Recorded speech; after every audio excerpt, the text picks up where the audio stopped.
Kabila a-t-il livré l'armée congolaise au Rwanda et à l'Ouganda? Les révélations choc de Jules Mulumba. Une armée trahie? Bonjour chers abonnés de Mundo TV 24 Stratégie et bienvenue dans cette nouvelle émission. Aujourd'hui, nous allons plonger au cœur d'une question qui hante la République démocratique du Congo depuis des années, celle de l'intégrité de notre armée et de la véritable nature des forces qui l'ont façonnée. On nous a toujours dit que l'ex-président Joseph Kabila avait bâti une armée forte pour la RDC. Mais que se passerait-il si je vous disais que, derrière cette façade, se cachait une toute autre réalité?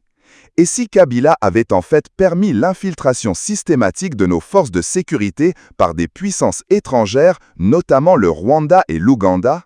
C'est une vérité difficile, une vérité douloureuse, mais que nous devons regarder en face pour comprendre les défis actuels de notre pays. Nous allons déballer ensemble des informations explosives, basées sur des témoignages et des analyses qui ont été trop longtemps étouffées. Kabila et l'AFDL, des racines controversées. On se souvient tous de l'arrivée de Kabila avec l'AFDL, présentée comme une force de libération. Mais posons-nous la question. D'où venait réellement Joseph Kabila? Où a-t-il effectué sa formation militaire? Au Rwanda, n'est-ce pas? Au sein du FPR, l'armée de Paul Kagame. Idéologiquement, certains le considèrent comme un fils de Kagame, un petit frère de James Kabarebe et même un petit-fils de Museveni. Ce n'est pas anodin. Ces liens profonds, ces affiliations sont la clé pour comprendre ce qui s'est passé par la suite. L'objectif de Kagame, comme le dénoncent certains, n'était pas de chasser la dictature de Mobutu, mais bien de concrétiser un vieux rêve, la mise en place d'un empire Ima en Afrique. Et pour cela, ils ont opéré en Ouganda contre Obote, au Burundi en éliminant des présidents élus avant de se tourner vers le Congo.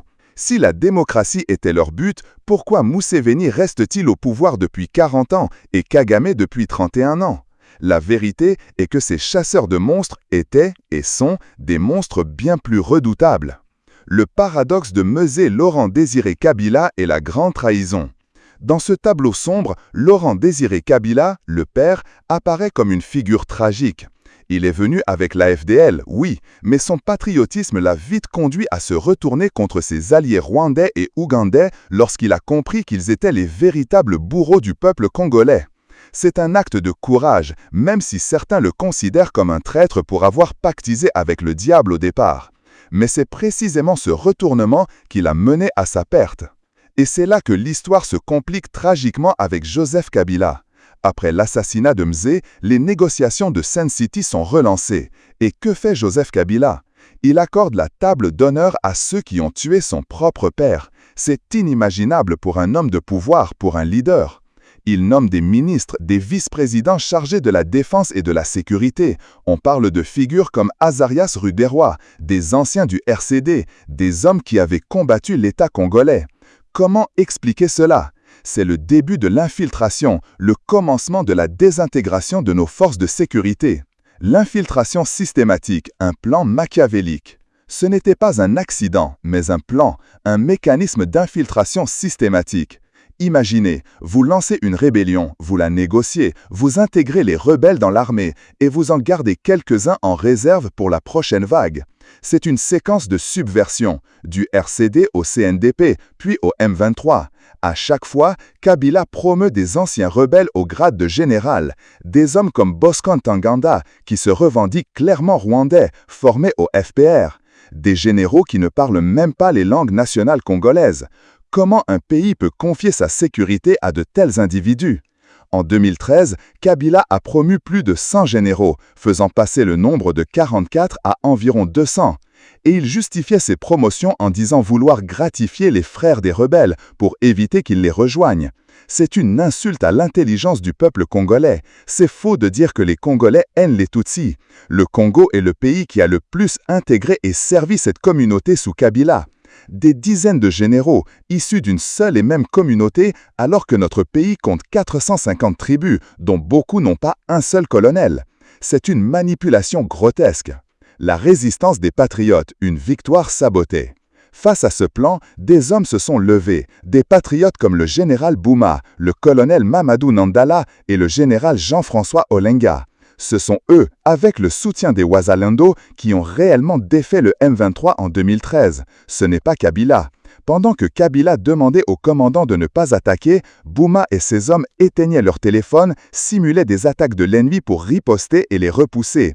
Ils ont harcelé le M23 de Goma jusqu'à la frontière ougandaise. C'est une vérité que le peuple congolais a arrachée de haute lutte. Mais la trahison ne s'est pas arrêtée là. Au lieu de poursuivre les rebelles en Ouganda et au Rwanda, comme Kagame le fait sous prétexte de pourchasser les FDLR, Kabila est allé signer des accords à Nairobi. Il a négocié avec ceux qui avaient pillé, tué et violé. C'est comme serrer la main de quelqu'un qui vient de massacrer votre famille au lieu de le traquer jusqu'au bout. C'est inadmissible. Les tragédies de Béni et l'élimination des héros. La suite est encore plus sombre. Mamadou Ndala, le héros de la défaite du M23, est envoyé à Béni. Et que se passe-t-il? Il est tué, non pas par les ADF, mais par le réseau de Kabila et Kagame au sein de l'armée. Le chauffeur de Mamadou, qui détenait la vérité, a été retrouvé mort en prison. Ce sont des faits avérés. On se souvient de l'empoisonnement du général Amama Mbangu. C'est le même schéma. Et Bouma, celui qui a conduit la victoire contre le M23 et traqué les ADF, est envoyé en Ouganda pour des discussions. Il n'était ni chef d'état-major ni ministre. Et il est revenu empoisonné. Une mort dissimulée sous le prétexte d'un AVC. C'était un poison venu d'Asie, acheté par le réseau Kabila-Kagame-Museveni. Je le dis sans crainte, ils ont voulu m'éteindre, mais je suis encore là. Je suis sous sanction de l'Union européenne, mais je m'en moque. Je ne crains rien ni personne quand il s'agit de dire la vérité pour mon pays. Conclusion, une nouvelle voie pour la RDC. Ce que nous avons exposé aujourd'hui n'est pas une simple théorie, mais une série de faits et d'événements qui, mis bout à bout, dessinent un tableau glaçant. L'Ouganda, le Rwanda, le Soudan du Sud, ils sont dans un réseau que Kabila a su manipuler pour implanter cet empire au cœur de l'Afrique. Il est temps pour nous Congolais de comprendre ce passé, d'identifier les traîtres et de se lever pour bâtir une armée véritablement nationale au service de son peuple et de l'intégrité de notre territoire. Les vérités que je vous ai révélées ici sont cruciaux. Elles doivent servir de base à notre réflexion collective. Dites-nous ce que vous pensez de ces révélations dans les commentaires. Avez-vous été choqués? Quelles sont vos réactions? N'oubliez pas de liker cette émission, de la partager massivement pour que la vérité éclate et de vous abonner à Mundo TV 24 Stratégie. Activez la cloche pour ne manquer aucune de nos analyses percutantes. Ensemble, continuons à œuvrer pour une Afrique libre et informée.